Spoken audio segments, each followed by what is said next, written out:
한일 관계와 제일동포, 위안부 합의와 파기 및 강제징용 피해자 문제에 대해서 살펴보도록 하겠습니다.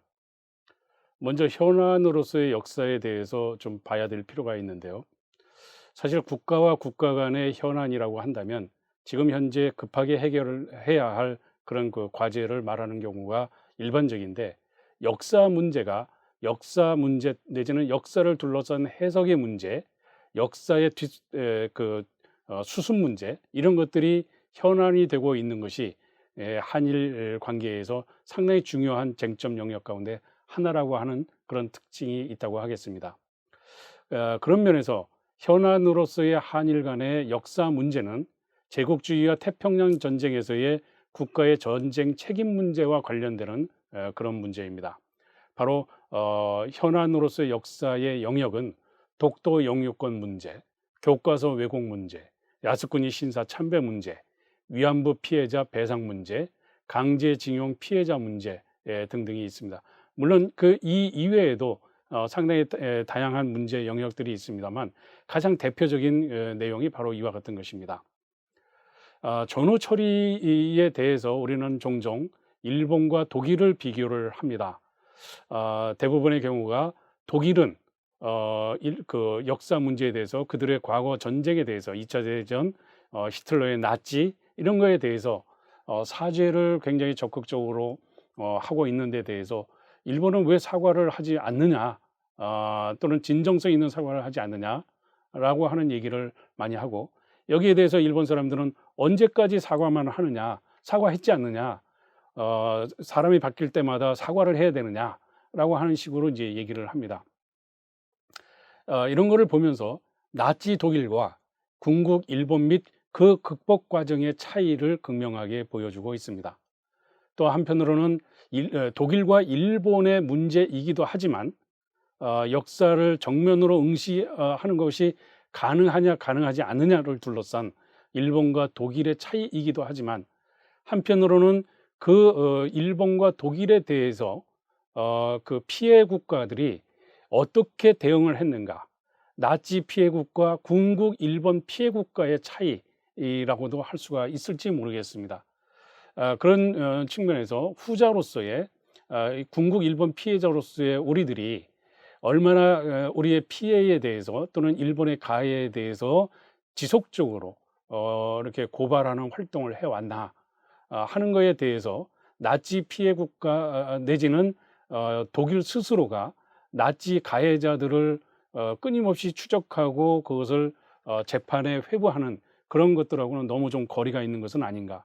그런 차원에서 나치 독일과 군국 일본의 차이가 있으면서 동시에 그들에게 책임을 묻는 피해 국가의 어떤 그 차이도 우리가 좀 그 고민을 할 필요가 있지 않나 하는 생각이 들기는 합니다. 여하튼 현안으로서의 역사라고 하는 측면이 제국주의나 태평양 전쟁에서의 국가의 전쟁 책임 문제, 특히 일본의 전쟁 책임 문제와 관련된 그런 내용이다라고 하는 점을 확인하고자 합니다. 이 가운데 특히 위안부 합의와 파기, 그리고 강제징용 피해자 문제에 대해서 살펴볼 텐데요. 먼저 위안부 합의와 관련해서는 2015년 12월 28일 한국과 일본의 외무장관인 윤영세 기시다 후미오 회담에서 전격 합의가 됩니다. 여기서 특히 기시다 그 일본 외상의 발표문을 볼 필요가 있을 것 같은데요. 위안부 문제는 당시 군의 관여 하에 다수 여성의 명예와 존엄에 깊은 상처를 입힌 문제로서 이러한 관점에서 일본 정부는 책임을 통감한다. 아베 총리는 일본 총리로서 다시 한번 위안부로서 많은 고통을 겪고 심신에 걸쳐 치유하기 어려운 상처를 입은 모든 분들에 대해 마음으로부터 사죄와 반성의 마음을 표명한다. 둘째, 일본 정부는 지금까지도 본 문제에 진지하게 임해왔으며 브라브라브라 하고 나서 뒤에 이에 일본 정부 예산으로 자금을 일괄 거출하고 한일 양국 정부가 협력하여 모든 전 위안부 분들의 명예와 존엄의 회복 및 마음의 상처 치유를 위한 사업을 행하기로 한다. 셋째, 일본 정부는 상기를 표명함과 함께 상기 조치를 착실히 실시한다는 것을 전제로 이번 발표를 통해 동 문제가 최종적 불가역적으로 해결된 것임을 확인한다. 라고 이렇게 되어 있습니다. 즉, 기시다 발표문에 의하면 일본 정부가 위안부 문제에 대해서 군의 관여 등이 있었다고 하는 것을 인정하고 총리가 위안부 분들에게 사죄와 위로를 드린다. 그리고 기금을 일본 정부의 돈으로 기금을 형성해서 보상에 노력을 하고, 그리고 이 합의가 최종적이고 불가역적으로 해결됐다라고 하는 것을 이야기를 하고 있는 겁니다. 이런 위안부 합의가 이제 발표되자 한국과 일본에서 각각 긍정과 부정의 반응이 잇따랐습니다. 긍정하는 사람들의 경우에는 당시에 그 청구권 문제라든가 이런 것과 관련해서 나름대로 진일보했다. 또 일본의 책임이라든가 또는 수상의 사과가 간접적으로나마 표명이 됐다라고 하는 점에 역점을 두고 있습니다. 반면 이 위안부 합의에 대해서 부정적인 입장을 표명하는 사람들은 당사자 의견 청취 과정이 생략돼 있다. 또 말장난에 지나지 않는다. 일본의 강제성에 관한 언급이 없고 군의 관여라고 해서 주체적으로 했다라고 하는 것이 모호한 형태의 표현으로 되어 있을 뿐이다라고 하는 점이 이제 문제가 됐습니다. 그리고 박근혜 정부가 이제 탄핵이 되고 문재인 정부가 한국에서 이제 등장을 하게 되고 그로 인해서 위안부 합의는 파기가 됩니다. 그러나 한편으로 위안부 문제는 한국과 일본 사이에 그 이후에 어떤 논의도 없이 합의 내용 또는 이 어떻게 이제 그 사후에 관리가 될지 이런 것들이 모두 이제 파기가 된 상태니까 이제 다 휴지 조각이 돼 버린 상태고, 그래서 또 한편으로는 또 일본에서 보면 국가 대 국가가 약속한 거를 쉽게 그렇게 파기를 일방적으로 하느냐 하는 거 가지고 또 이제 비난을 하고, 이런 것이 위안부 합의와 파기와 관련해서 오히려 양국 간의 협의를 협력을 도모하려고 했던 것이 오히려 분쟁의 씨앗이 되는 그런 요인으로 작용하기도 했습니다. 또한 강제징용 피해자 판결과 경제 보복과 관련해서도 이춘식 등 강제징용 피해자 소송이 이제 제기가 됩니다. 그래서 1997년 12월에 일본 오사카 지방재판소에 일제시대 때 강제징용을 당했던 피해자들이 소송을 제기를 합니다. 그런데 이게 패소를 하게 되고 결국 2005년 2월에 서울중앙지방법원에 다시 이제 소송을 하게 됩니다.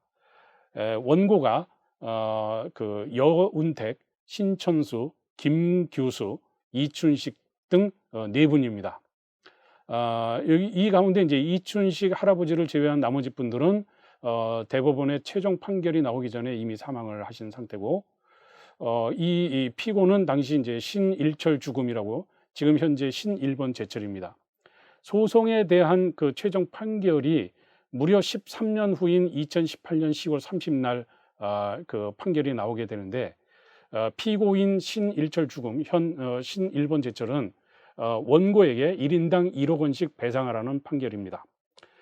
그리고 이 판결에 대해서 이미 청구권은 소멸됐다라고 하는 일본 측의 반발이 당연히 제기돼 왔습니다. 뿐만 아니라 이 1억 배상을 위해서 한국 내에 있는 신일본 제철의 자산을 처분하려고 하는 움직임을 보이게 되자 일본 정부가 강력한 대한 경제 보복에 나서게 됩니다. 아마도 일반인들이라고 한다면 이 경제 보복에서 처음으로 이야기를 들었을 것 같은데요.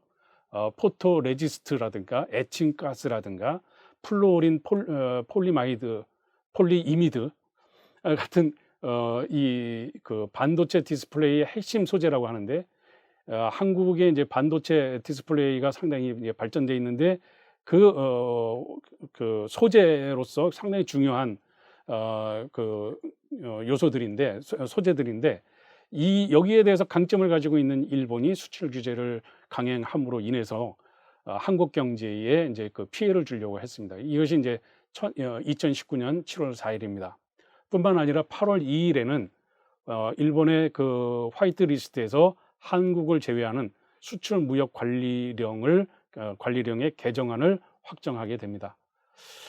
이러한 일본의 그 경제 보복에 대해서 한국은 또 자력으로 이런 것을 확보하는 노력을 하는 등으로 대응을 하기는 했지만 결국은 기본적으로 이런 것들에 의해서 한일 관계가 다시 이제 냉각하면서 출구 없는 한일 관계, 외교가 없는 외교 실종의 한일 관계 이런 것들은 이제 인상 지우는 그런 그 상태가 됩니다. 문재인 정부에서의 한일 관계 정상화를 그 일본은 이제 거의 포기한 듯한 그런 상황이고 그런 측면에서 아베 문재인 정부에서 한일 관계가 한치 앞도 이제 나아가지 못하는 그런 관계가 지속돼 왔다고 할 수가 있겠습니다.